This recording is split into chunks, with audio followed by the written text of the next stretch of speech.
Welcome everybody back to Rob's MetalWorks. We are here starting early at the Aztec Theater to support a stellar band. The band from Raleigh, North Carolina is here. Between the Buried and Me. It brings a great pleasure to welcome the man on the bass guitar, Mr. Dan Briggs, to the program. Sir, welcome to Rob's MetalWorks. Hey, how you doing? Thanks for having me. It's great to see you, Dan. Actually, I've been waiting for tonight for a long time because as I was sharing off camera, we're big fans of the new CD, Coma Ecliptic. Cool, thank you. Let's get started talking about kind of the band's momentum now. It kind of seems like Between the Buried and Me is really snowballing into something big and beautiful, kind of a little bit more, a little grander now. And what I mean by that is like the fan base kind of seems to be expanding a little bit. Can you, for those people out there, however, I don't want to assume everyone knows about the band. Can you just share a little bit about the beginnings of the band and kind of how you feel about where you're at now? Well, we're really lucky because we started kind of in a completely different scene, kind of birthed out of the hardcore scene where all of us grew up in. And so I think we feel very fortunate over the years that, you know, there have been people that have stuck around with us as the band has kind of naturally grown and progressed, and to the point we're at now where we've been able to, you know, our sound's been able to evolve over the last 15 years or so and get us to where we are now, and that there's still people around that want to hear it, and new people that are checking it out. It's, I mean, we feel very fortunate. A lot of bands don't get to make 7 or 8 studio albums and be able to grow like we've been able to grow, so it's awesome. Yeah, I'm really happy to see, you know, the band really catching on with a lot of new fans. And I'll admit, I am a Cradle fan myself. Been, you know, working with Metal Blade Records for many years, and I remember a few weeks before the drop of Coma Ecliptic, they sent it to me. It's like, Rob, check this out, and I really fell in love with the album right away.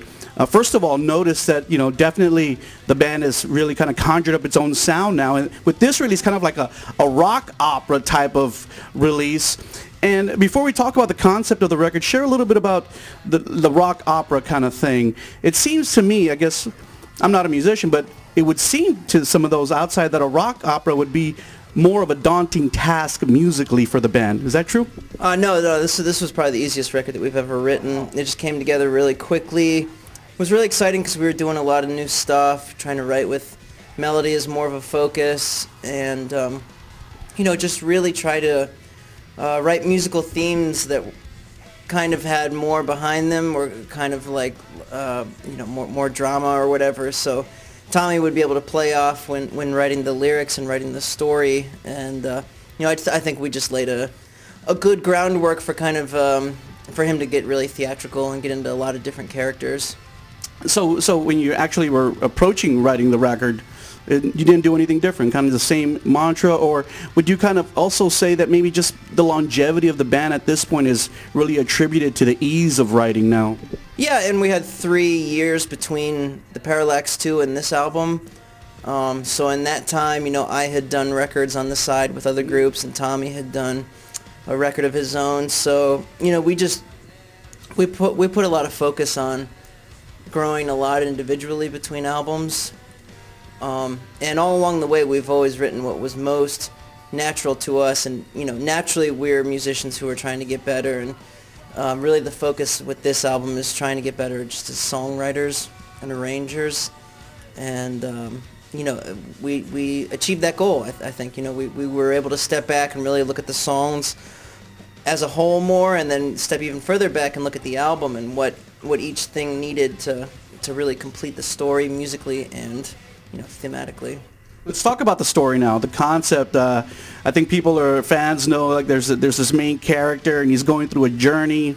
Can you share a little bit about the concept? How was it developed? What's the theme of the concept? Well, it was Tommy's idea, and you know, he writes all the lyrics and stuff, but you know, we gave it the go. It's just, I mean, you know, in general, it's about a guy struggling with his reality, really, struggling with his position in life, and throughout the course of the album, you know, just accepting what his situation is, which is actually that he's deep into a coma and he's not going to come out of it. He's not even conscious. He's not even conscious, but he's traversing all these different worlds, so it's kind of, you know, it ends in a grim way, you know, but kind of for writing a piece that's as big and, you know, as we kind of tried to make it, I think that's the only way for it to end, you know. It wasn't going to end on a happy note, probably. So, with all the drama in there, sounds great, man. I love it. And we're going to talk a little bit about the video, but yeah, the video kind of really captured that whole concept quite well. Hit the Billboard pretty high at number 12. Kind of like we were talking about earlier, kind of greater acclaim and fan base for the band. But you know, there were some people who were kind of saying, well, you know, the band has continued to evolve and grow. And was there ever any apprehension on the band's part, thinking, oh, you know, we might, you know, let's not step too far away from our roots? No. Our purpose is to constantly be growing and, you know, to be moving forward and not recreate the past. That's not what a progressive rock or metal group should be all about. And,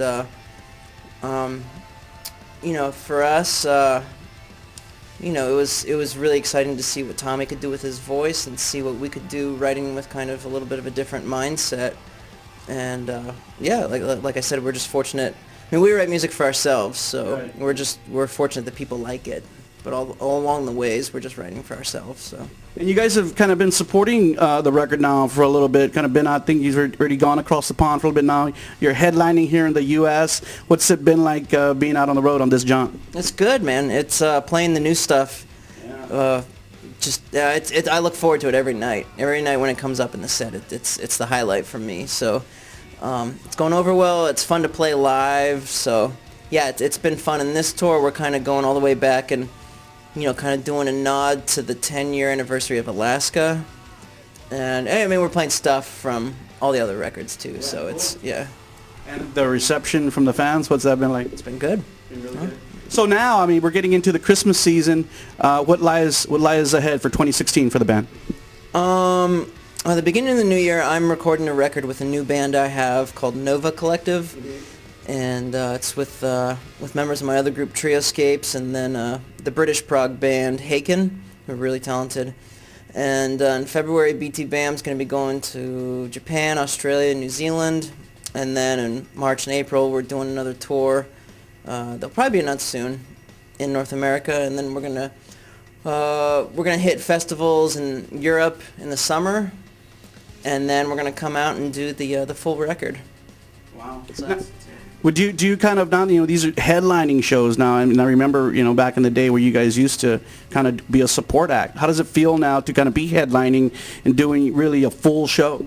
It's cool. You know, there's always the pros and cons. I mean, you know, when you're supporting, you play a shorter set, but also you get to play a shorter set. So like, we love headlining and we love playing 90 minutes, but it's nice to switch it up and be able to play like 50 sometimes, and you know, to play to someone else's crowd. You know, yeah. I think we're in kind of a position that's a little difficult for our manager and our booking agent to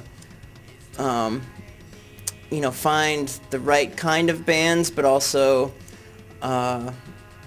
you know, stylistically, but also that you know, that makes sense, you know, price-wise, I guess, for us to jump on a bill. So we were lucky to do the tours on the last record with Meshuggah and Coheed and Cambria. And yeah, we don't really have any support tours lined up yet, but hopefully someone feels like taking us out. But because it's, I mean, you know, we're not to the point where we're selling out the Aztec. So I mean, there's always room for growth, of course. So yeah, it'd be nice to be able to pick up with someone at some point. We talked about, we mentioned the video a little while ago. You did a video for Coma Machine. Very nice video. The band's not even in the video. It's kind of like a concept video of a reflection of the record. How important was it for the band to do an official production video for that song? Oh, it was great. And our drummer's brother, Wes, did that video, and the Astral Body video from the Parallax 2. And yeah, he did the shoot in, I think, 2 days. They had a day or so of rehearsal, and it was all planned out. He wanted to film it like Birdman was, kind of in a continuous shot, and there's a couple breaks. But you know, he's just incredible. I mean, at what he does, and I mean, he was able to construct, you know, stuff based around the artwork and the idea of the video, and that song, The Coma Machine, is basically it's setting up him getting into this coma machine, you know, and getting deep into his journey. So Wes kind of set that up with him getting in it in the end of the video with kind of a backstory, which Tommy didn't even write, but it was kind of this backstory as to why he would be abandoning his life and getting into this self-induced coma or whatever. So yeah, there was a lot. Yeah, it's very important to do something thematical and Visual. Tied in with the story. Yeah, so it just blew our minds to see it. It was really cool. Think you'll do any more? Does the band want to do any more video work? No, they're expensive. Yeah, I bet. What about live recordings? The band's always kind of produce some kind of live material. I think, you know, there's a subgroup of fans out there who really dig that stuff. Will you be recording any shows on this run, or have you already? I think I'm the only one that likes live recordings for like other groups. You know, I think it's awesome, especially when the show comes to life in a new way. But surely, you know, after we've played the full record, we'll probably do a DVD, and that sort of thing connects with our fans, you know, a lot. You know. Something for the home's always cool. I dig it, man. Now, as we get to the end of this interview, Dan, let's talk a little bit about. I always want to talk. I mentioned earlier my long relationship with Metal Blade Records. They actually have, you know, been. From what I see on the back end, working really hard and supporting Between the Buried and Me. How does the band feel about, you know, being on Metal Blade? Because I know you guys didn't originally start there, but have now kind of moved on over. It's been great. Brian and Mike, Tracy and Vince, like everyone over there is pretty incredible. And you can sit down with any of those four and anyone over there and talk about music. You know, I've talked about film and weird stuff with Vince over there, and you know, it's great. It's not like the relationship we had with Victory, which was just, you know, blowing a bunch of smoke up your ass, and you just didn't even know if the guy had heard our band or heard our music or heard our records, or you listened to music or saw anything besides numbers or whatever, and that's not what our group's about. So we're drawn more towards people that are passionate about music and excited to let us do whatever we want to do, you know. Thanks, Dan. I appreciate your time this afternoon. We look forward to the show this evening. Any last words to the fans out there around the world who see this interview? No, I mean, we're excited to be out playing stuff from this record, and surely if you live anywhere in the world, we're coming near you. So, yeah. Awesome. Remember, everyone out there, the band's latest release is called Coma Ecliptic. It's out there right now. Be sure to get your hands on it. You saw Dan of Between the Buried and Me only on Rob's MetalWorks.